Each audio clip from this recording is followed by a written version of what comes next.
Bismillahirrahmanirrahim. So let's start with the today discussion of QCA test. Question number 1. At which of the following temperature a system has a maximum internal energy? So options are minus 273 degrees centigrade, option B is 0 Kelvin, option C is 273 Kelvin, and option D is minus 273 Kelvin. So internal energy जो है it is directly proportion to temperature. So जो temperature ज़्यादा होगा तो उस पर system की internal energy ज़्यादा होगी. तो इन चार ऑप्शंस में ऑप्शन सी जो है 273 केल्विन ये ज़्यादा है, सो इस पर इंटरनल एनर्जी ज़्यादा होगी. सो क्वेश्चन नंबर 1 में ऑप्शन आ रहा है सी 273 केल्विन. क्वेश्चन नंबर 2 है in reversible process the entropy of the system remain constant, increases decreases और become zero. So in reversible process the entropy जो है वो हमारे पास कांस्टेंट रहती है, साइक्लिक प्रोसेस हो या रिवर्सिबल प्रोसेस हो. So the entropy of the system remain constant, the change in entropy is zero. So entropy of the system remain constant in reversible process. So question number 2 option number ए. और question 3 है इन Michelson interferometer to switch the fringe from bright to dark the mirror should be displaced by, in option are lambda by 4, lambda by 3, lambda by 2 और lambda. Okay, सो Michelson interferometer में जो है हमारे पास एक mirror होता है, इसको हम फिक्स मिरर कहते हैं. एक मूवेबल मिरर होता है, this is movable, this is fix mirror. Okay, और यहाँ पे जो है हमारे पास एक मिरर होता है पार्शियली ट्रांस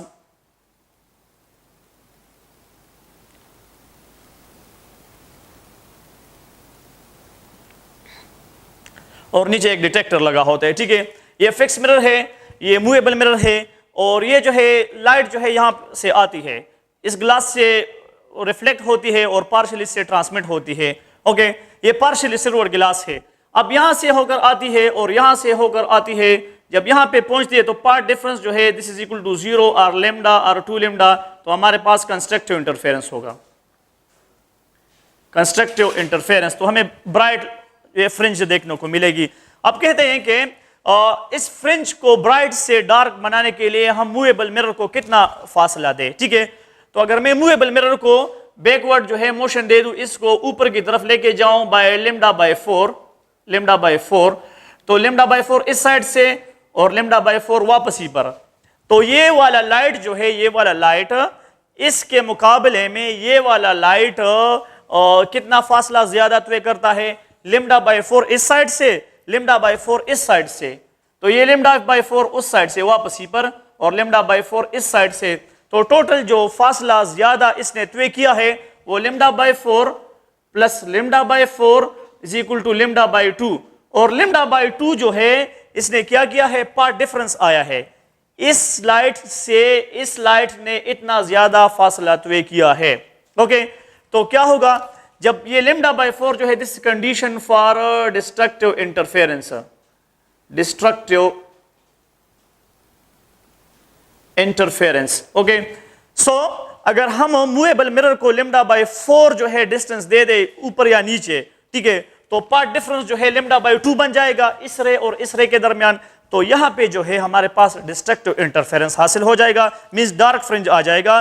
तो इसमें ऑप्शन नंबर ए आ रहा है लेमडा बाय 4. 3 में option A lambda by 4. Okay, question number 4 है when a ray of light enters from denser medium to rare medium the wavelength of light will be. Options are A unchanged, B increases, C decreases, and D cannot be determined.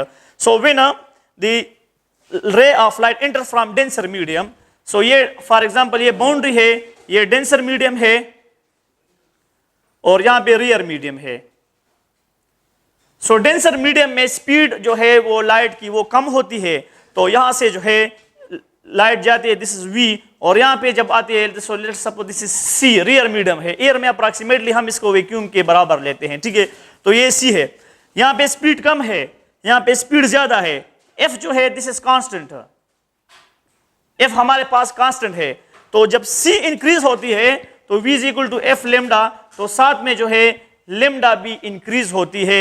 जब v increase होती है तो साथ में लिम्डा भी increase होती है, क्योंकि फ्रीक्वेंसी हमारे पास कांस्टेंट होती है। जब लाइट रे एक मीडियम से दूसरे मीडियम में एंटर होती है तो फ्रीक्वेंसी कांस्टेंट, तो वेवलेंथ में चेंज आता है। तो यहाँ पे स्पीड जो है इंक्रीज होती है as compare to this one, तो हमारे पास वेवलेंथ भी इंक्रीज होगी। ठीक है, सो इसमें ऑप्शन नंबर बी आ रहा है। क्वेश्चन 4 में option B.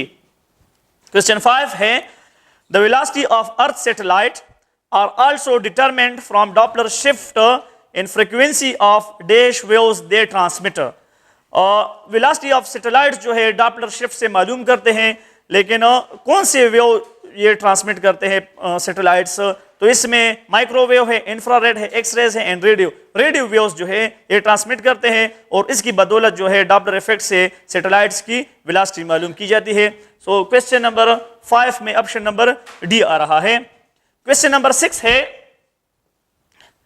a stretch string 4 meter long and has 4 loops are stationary waves, then the wavelength is एक स्ट्रिंग है हमारे पास और इसकी लेंथ जो है वो 4 मीटर है। 4 मीटर लॉन्ग स्ट्रिंग है और इसमें 4 लूप्स है, 1 2 3 एंड लेट्स सपोज दिस 4। इसमें 4 लूप्स है। ठीक है, अब कहते हैं कि वेवलेंथ जो है फाइंड आउट कर दे। वेवलेंथ हमने फाइंड आउट करना है, तो यहां से स्टार्ट होकर यहां तक ये जो है लिम्डा, और फिर यहां से स्टार्ट होकर यहां से तो ये जो है ये भी लिम्डा, तो ये 2 lambda is equal to L. L जो है ये सारा है और इन टर्म ऑफ वेवलेंथ, तो so this is equal to L. So L is equal to 2 lambda और एल की वैल्यू गिवन है 4, तो यहां पे 4 पुट कर दे। 4 metre is equal to 2 lambda, so lambda is equal to 2 metre. Lambda is equal to 2 metre. So इसमें option number आ रहा है सी। क्वेश्चन 6 में ऑप्शन सी। क्वेश्चन 7 है the dimension of L divide by G under the root. Dimension of L divide by G under the root, तो L की dimension metre है और ये हमारे पास जी जो है मीटर पर सेकंड स्क्वायर है, तो ये हो जाएगा मीटर पर second square under the root. Metre metre के साथ कैंसिल, सेकंड स्क्वायर ऊपर चला जाएगा, तो ये हो जाएगा एस। तो ये टाइम की डायमेंशन है। इसमें ऑप्शन नंबर बी आ रहा है। क्वेश्चन 7 में ऑप्शन बी।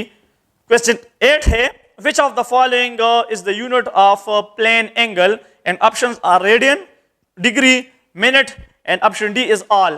So radian भी plane angle की यूनिट है, डिग्री भी है, मिनट भी है और ऑप्शन डी जो है वो ऑल है। तो इसका मतलब है ये क्वेश्चन नंबर 8 में ऑप्शन डी आ रहा है, all of the above. Question number 9 है resultant of 2 perpendicular vectors each of magnitude A is. 2 perpendicular vectors है, एक ये है एक ये है, और ये जो है आर जो है इसका ये एंगल 90 है। सो एक हर एक का मैग्नीट्यूड जो है वो ए है। ठीक है, तो कहते हैं कि इसका रिजल्टेंट, तो R is equal to this square plus this square, A square plus A square. So इसे आ जाएगा 2a स्क्वायर और ये हो जाएगा a under the root 2। So option number B आ रहा है। क्वेश्चन नंबर 9 में ऑप्शन बी। क्वेश्चन 10 जो है कहता है if the scalar product of 2 vector is under the root 2 under the root 3 and magnitude of their vector product is 2, then the angle between a vector is a। Vectors के दरमियान angle मालूम करना है। Scalar product भी given है और vector product भी given है। ठीक है, और 2 वेक्टर्स के दरमियान एंगल फाइंड आउट करना है। सो ए क्रॉस बी जो है, A cross B is equal to ये 2 है और इसको डिवाइड कर दो, ए डॉट बी जो है वो गिवन है 2 अंडर द रूट 3 है, 2 अंडर द रूट 3 है। ठीक है, तो ये हो जाएगा A B sine of theta divide by A B cos of theta. Okay, A B sine of theta और ये A B cos of theta, और ये 2 और 2 cancel, so 1 divide by under the root 3, तो ये और ये cancel. So tangent theta is equal to 1 divided by under the root 3. Tangent theta is equal to 1 divided by under the root 3 और theta is equal to tangent inverse into this thing, और जब आप इसको calculate करोगे तो इससे आ जाएगा theta is equal to 30 degree. तो इसमें ऑप्शन नंबर ए आ रहा है। क्वेश्चन 10 में ऑप्शन ए।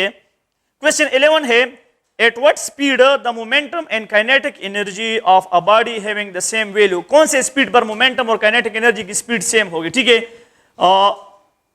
मोमेंटम और काइनेटिक एनर्जी की वैल्यू सेम होगी। कौन से स्पीड पर, स्पीड हमने फाइंड आउट करना है, ठीक है। So P is equal to kinetic energy, so mv is equal to half mv square, m के साथ कैंसिल, v के साथ कैंसिल, सो इससे आ जाएगा v is equal to 2 metre पर सेकंड। सो 2 मीटर पर सेकंड पे जब ऑब्जेक्ट जाएगा तो इसकी काइनेटिक एनर्जी और मोमेंटम आपस में बराबर होगी, और इसमें ऑप्शन नंबर बी आ रहा है 11 में, ऑप्शन बी। क्वेश्चन 12 है the rocket moves upward during its job, its acceleration options are increases, decreases, remain constant, and it moves with uniform velocity. So as the rocket moves upward, so its acceleration increases. Initial velocity is 0 and its velocity is increasing. So final velocity जब आप ratio मालूम करोगे तो इसे positive acceleration है वो increase हो रही है, ठीक है। तो इसमें ऑप्शन नंबर 12 में ऑप्शन ए आ रहा है। फिर जो है क्वेश्चन 13 है the acceleration along the horizontal direction during the projectile motion is equal to gravity, constant but not zero.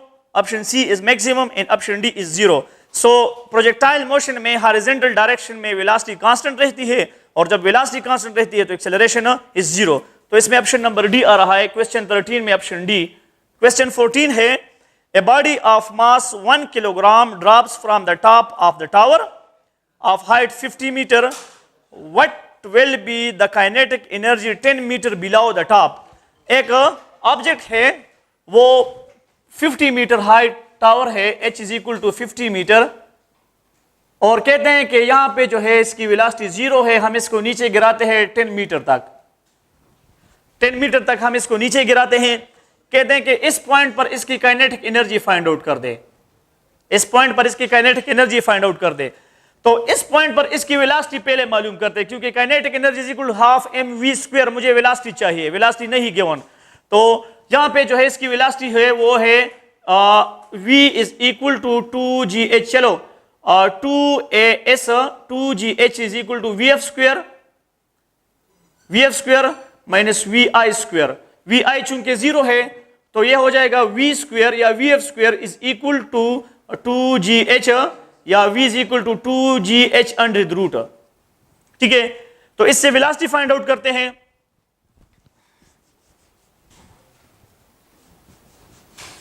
इससे फाइंड आउट करते हैं वेलोसिटी। तो v जो है इज इक्वल टू 2 इंटू 9.8 और हाइट जो है, अब ये जो है हमारे पास वेलोसिटी इसने गेन की है, लेकिन कितने 10 मीटर फासले में इसने वेलोसिटी गेन की है, तो वहां से वो h वो हम लेंगे, ठीक है, नीचे से नहीं, क्योंकि वेलोसिटी उसने उस डिस्टेंस में कवर की है। तो ये हो जाएगा इंटू 10 और ये अंडर रूट, इस पॉइंट को खत्म करने के लिए मैं 10 लगा तो ये खत्म, ये और ये से आ जाएगा 196 अंडर रूट, या इससे आ जाएगा 14 मीटर पर सेकंड। अब इसे काइनेटिक एनर्जी फाइंड आउट कर दे। So kinetic energy this is equal to half m into v square, half m जो है ये हमारे पास गिवन है 10 किलोग्राम है, और ये जो है सॉरी 10 नहीं है, 1 किलोग्राम है, दिस 1 किलोग्राम, और v जो है हमारे पास आया 14 और स्क्वायर है तो ये स्क्वायर, तो ये 196 डिवाइड बाई 2, इसे आ जाएगा 98 जूल्स, 98 जूल्स आ जाएगा, ठीक है। सो इसमें ऑप्शन नंबर सी आ रहा है, ऑप्शन नंबर सी। क्वेश्चन 15 है the angular speed of second hand of watch in radian per second. Angular speed find out करना है सेकंड हैंड ऑफ वॉच की in radian per second. So second की needle जो है सेकंड हैंड वो एक complete rotation यहां से स्टार्ट कर लेती है, ठीक है, यहां पे आती है, यहां पे आती है। सो 2 पाई रेडियन, 2 पाई रेडियन, और 2 पाई रेडियन कितने सेकंड, तो ये हमारे पास 60 सेकंड आ जाते हैं, ठीक है। यहां से लेकर यहां तक जब पहुंचती है तो ये 2 पाई रेडियन, और कितने इसमें कितना, तो 60 सेकंड में ये 2 पाई रेडियन कंप्लीट करती है। सो एंगुलर वेलोसिटी जो है this is divide by delta T, और ये हमारे पास आ जाती है 2 पाई रेडियन डिवाइड बाय 60, तो इससे आ जाता है pi divide by 30, pi divide by 30 radian per second. तो इसमें option number option number B आ रहा है, 15 में ऑप्शन बी। 16 है, क्वेश्चन नंबर 16 है, a 5 kilogram particle is rotating in circle of radius 10 centimeter with angular speed of 10 radian per second. The angular momentum find out करना है। 5 kilogram particle है और वो जो है 10 सेंटीमीटर के सर्कल में वो रोटेशन कर रहा है। कहते हैं कि एंगुलर मोमेंटम फाइंड आउट कर दे। सो एंगुलर मोमेंटम जो है हमारे पास L is equal to I omega, या आई की जगह एम आर स्क्वेयर ओमेगा, और m जो है ये गिवन है हमारे पास 5 और r जो है 10 है तो 0.1 और 0.10 कर दे तो 10 स्क्वायर है, और ओमेगा जो है हमारे पास कितना है 100 है तो इसको 100 पुट कर दे। ठीक है, अब इसको सेंटीमीटर में कन्वर्ट करें तो 5 इंटू 0.1 इंटू 0.1 इंटू 100। पॉइंट को खत्म करने के लिए 10 मल्टीप्लाइड बाई 10 तो ये पॉइंट गया, ये इसके साथ cancel, so we get 5 joule second, 5 joule second. So angular momentum जो है हमारे पास आता है 5 joule second, option number A. Question number 16 में ऑप्शन नंबर ए। क्वेश्चन 17 है, the apparent weight of 200 kilogram person in a satellite orbiting with 200 radian per second is a 2000 Newton, 25,000 Newton, 980 Newton or 0. So object जो है 200 kilogram person है satellite में, तो satellite जो है ये फ्रीलिंग फॉलिंग ऑब्जेक्ट है। सैटेलाइट जो है this is a free fall object, और फ्री फॉल ऑब्जेक्ट की अपरेंट वेट 0 होती है। ऑब्जेक्ट पर्सन जो है वो भी सैटेलाइट में है तो इसकी वजह से उसकी भी जो है अपरेंट वेट 0 ही होगी। ठीक है, सो इसमें ऑप्शन नंबर डी आ रहा है, ऑप्शन डी। क्वेश्चन नंबर 18 है, a mass of 10 kilogram is attached to a spring balance. The spring balance reads the weight equal to 196 Newton. The balance is options stationary, B accelerating up, C accelerating down, or D both B and C. So हमारे पास जो है इसका real wait जो है वो mg है, this is mg। Okay, अब ये जो है हमारे पास ऑब्जेक्ट जो है इसकी 10 किलोग्राम है और दिस इज 9.8 तो इससे आ जाएगा 98 न्यूटन। ठीक है, 98 इसका रियल वेट है, ये रियल वेट 98 न्यूटन है। अब जो है कहता है कि स्प्रिंग बैलेंस जो रीड करता है वो 96 है। अपरेंट वेट जो है, अपरेंट वेट जब आप इसकी बात करते हैं तो ये 196 न्यूटन है, जिसको आप टी कहते हैं 196, तो मींस वेट इंक्रीज हो रहा है। तो ऑप्शंस क्या कहते हैं कि ये स्टेशनरी है, तो स्टेशनरी तो नहीं है क्योंकि फिर अपरेंट वेट और रियल वेट दोनों बराबर होते हैं, लेकिन रियल वेट जो है वो ज्यादा है। ऑप्शन बी है एक्सेलरेटिंग अप। सो जब ऑब्जेक्ट एलिवेटर जो है ऊपर जा रहा होता है तो इसका वेट इंक्रीज होता है। ठीक है, T is equal to mg plus ma equation जो है। ठीक है, तो उस इक्वेशन के मुताबिक ये ऑब्जेक्ट जो है इज एक्सेलरेटिंग अप, ऊपर की तरफ ये एक्सेलरेट हो रहा है, तो इसमें ऑप्शन नंबर बी आ रहा है। क्वेश्चन नंबर 18 जो है ऑप्शन बी है। ओके, 19 है, the drag force acting on a body moving with speed 20 metre पर second is 10 newton. The drag force on the same body moving with 40 metre पर second. Drag force जो है वो किसी बॉडी पर लग रहा है और 10 न्यूटन है, जब उसकी स्पीड जो है हमारे पास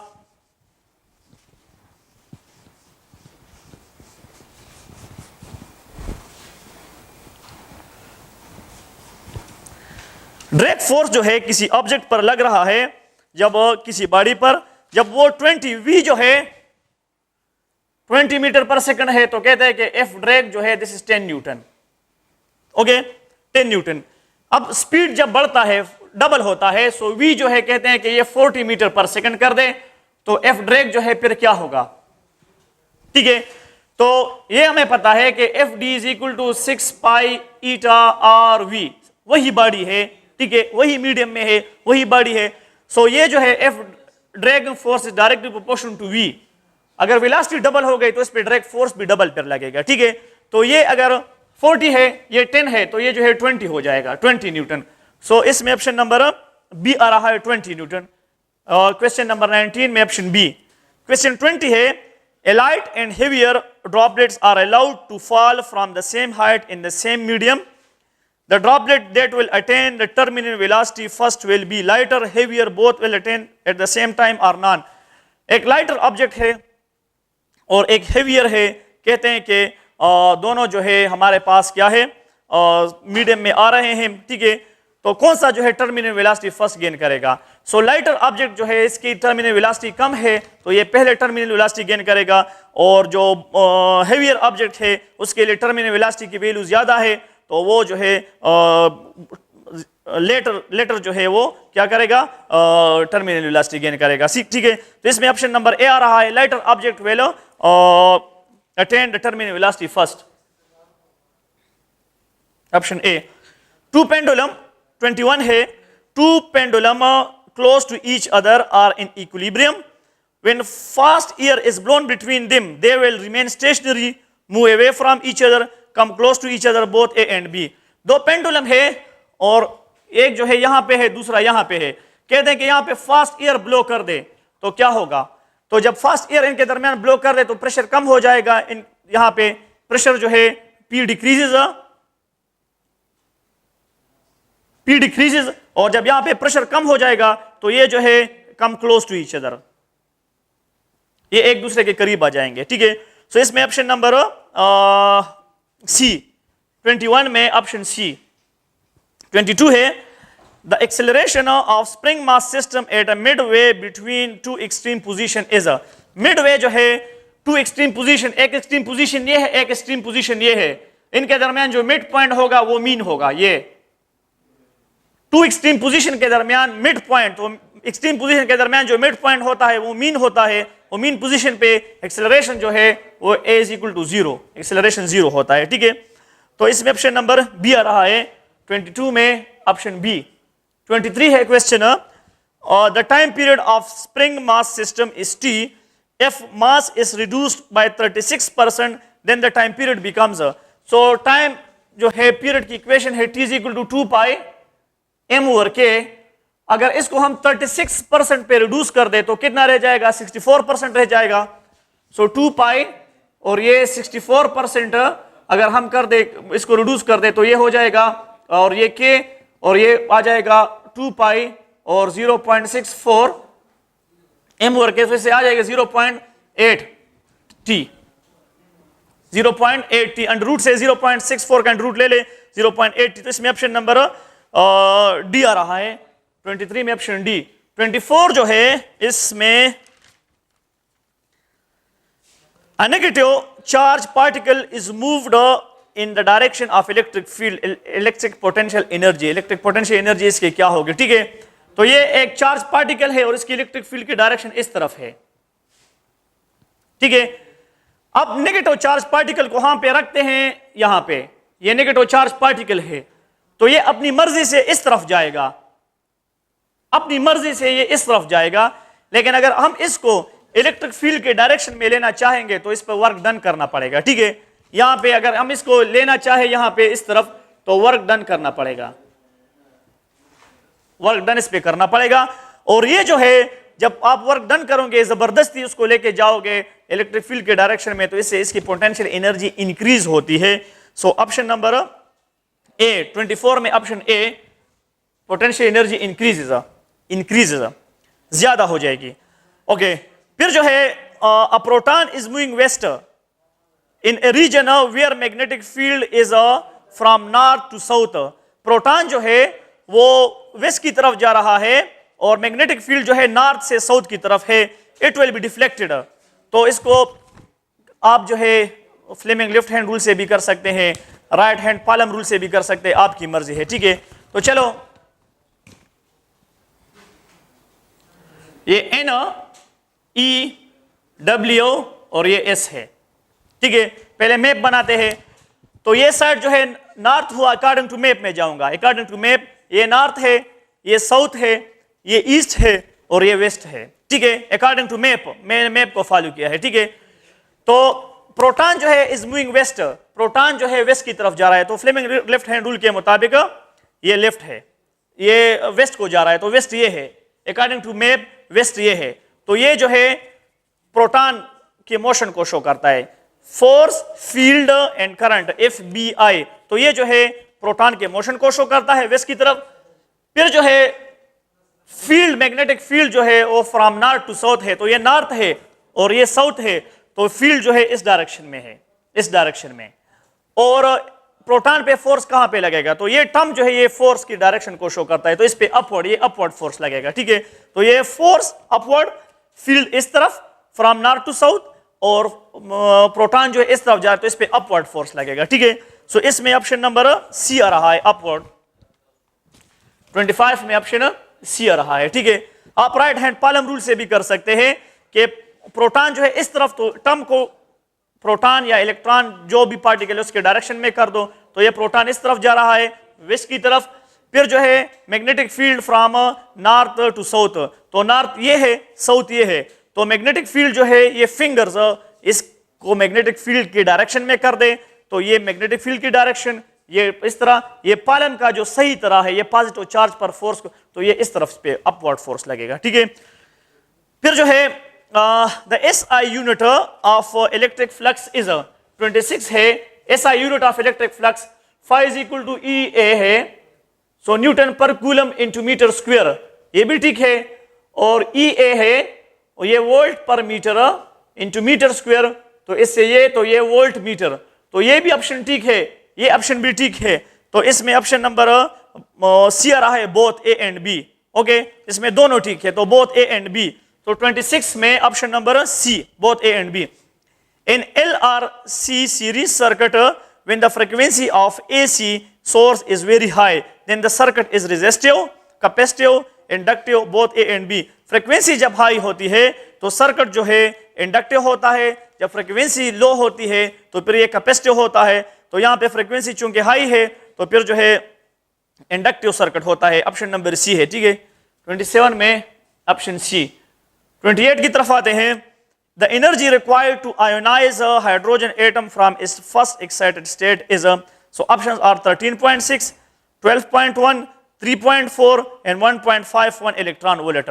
So first excited state से एनर्जी कितनी दरकार है हाइड्रोजन एटम को एक्साइट, ये न्यूक्लियस है, ये n is equal to 1 है, ये ग्राउंड स्टेट है, ये n is equal to 2 है, और ये फर्स्ट एक्साइटेड स्टेट है, ठीक है। सो एनर्जी जो है इसकी equation -13.6 divide by n square, ठीक है। तो यहां से हमने चाहिए, तो ये 2 है फर्स्ट एक्साइटेड स्टेट के लिए, n is equal to 2, तो -13.6 डिवाइड बाय 2 स्क्वायर, तो 4, 3.4 -3.4। अब इतनी एनर्जी जो है इसकी होती है इस शेल में -3.4 इलेक्ट्रॉन वोल्ट, ये फर्स्ट एक्साइटेड स्टेट में इसकी एनर्जी है, और इलेक्ट्रॉन को निकालने के लिए कितनी दरकार है, 3.4 इलेक्ट्रॉन वोल्ट दरकार है। इसकी जो इस शेल में एनर्जी है वो -3.4 इलेक्ट्रॉन वोल्ट है, और दरकार कितनी है इलेक्ट्रॉन को इस शेल से निकालने के लिए, 3.4 electron volt. Option C is the correct. Okay, 29 जो है, the strength of magnetic field at a point R near a long straight current carrying wire is B, the field at a distance 2r will be, the field at a distance 2r will be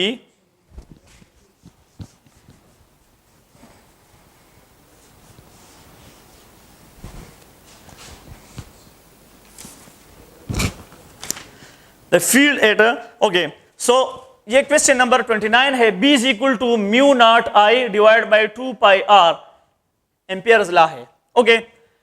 अगर r distance पर magnetic field की value B है, तो कहते हैं कि 2r distance पर क्या होगी, तो इससे हमें पता चलता है कि B is inversely proportional to r। अगर r को डबल कर दे इस तरह, ये 2r है, इसको 2r कर दे तो ये जो है B/2 हाफ हो जाएगा, B/2 बन जाएगा। सो इस ऑप्शन नंबर ए आ रहा है 29 में, ऑप्शन ए। 30 जो है इसमें ऑप्शन आ रहा है, क्वेश्चन नंबर 30 है, the current induces between the plates of a capacitor when it is completely charged. So options are displacement current, option B is electronic current, option C जो है both A and B में possible, and option D is no current. जब capacitor fully charge हो जाता है तो कहते हैं इनके प्लेट के दरमियान करंट इंड्यूस क्या होता है, ठीक है। सो डिस्प्लेसमेंट करंट तब इंड्यूस होता है प्लेट्स के दरमियान जब ये चार्जिंग या डिस्चार्जिंग कर रहे हो, ठीक है। लेकिन जब ये फुली चार्ज हो जाए so there is no current, current जो है कोई भी इसमें नहीं होगा, ठीक है। तो इसमें ऑप्शन नंबर डी आ रहा है, नो करंट। जब कैपेसिटर चार्जिंग या डिस्चार्जिंग कर रहा हो तो during charging discharging displacement current होगा, लेकिन जब ये फुली चार्ज हो जाए तो फिर कोई करंट इंड्यूस नहीं होगा, सो नो करंट। सो इसमें ऑप्शन नंबर डी आ रहा है, नो करंट। क्वेश्चन 31 है, neutron consist of dash quarks. So 3 quarks है, 1 अप क्वार्क है, 2 डाउन क्वार्क है, और इसमें ऑप्शन नंबर बी आ रहा है, 1 अप एंड 2 डाउन। ओके,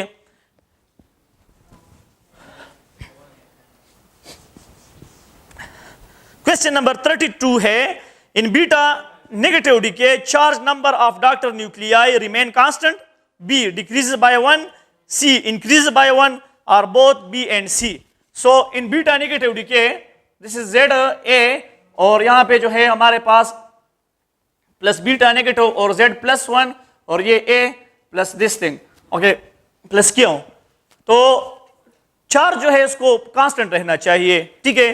तो इन दोनों को ऐड कर दो, तो यहां पे z है तो यहां पे भी z होना चाहिए, तो z plus 1 minus 1 is equal to z, तो means charge number increases by 1 in beta negative decay, in beta positive it decrease by 1, in beta negative increase by 1। So इसमें ऑप्शन नंबर सी आ रहा है, 32 में option C है।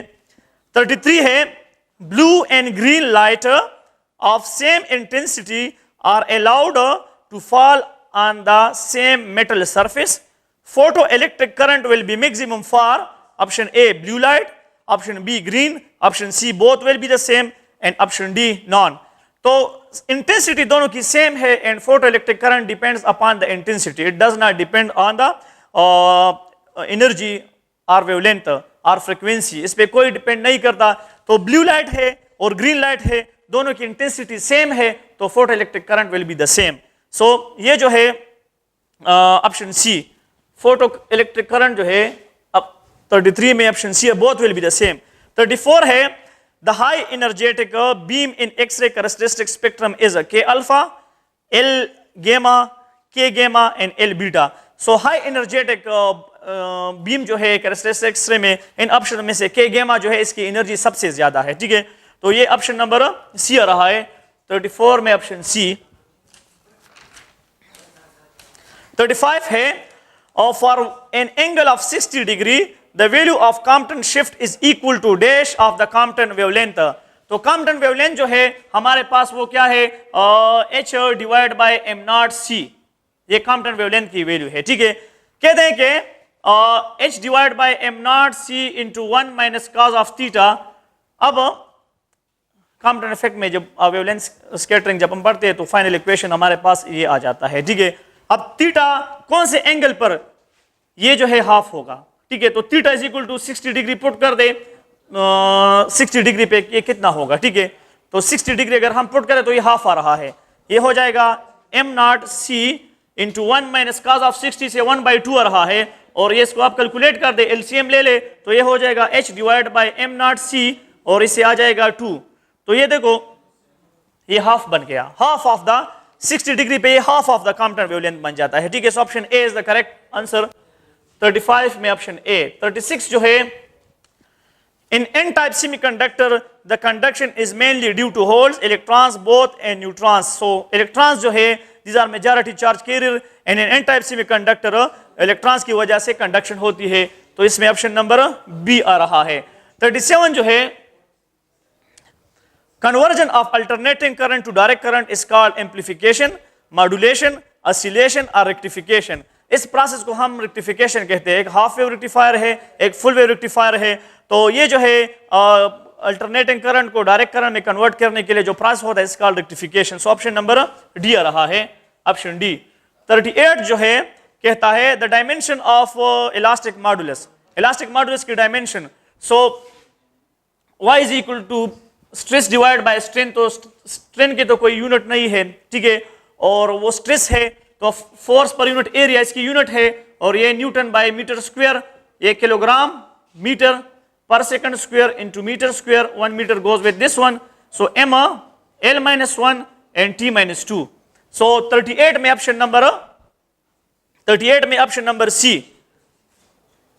38 में option number सी आ रहा है।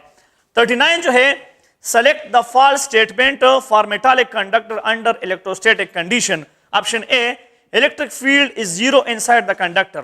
ये तो ठीक है, इलेक्ट्रोस्टैटिक कंडीशन में इलेक्ट्रिक फील्ड जीरो होता है कंडक्टर के अंदर। Option B, potential is constant inside the conductor, ये भी ठीक है, पोटेंशियल कांस्टेंट होता है।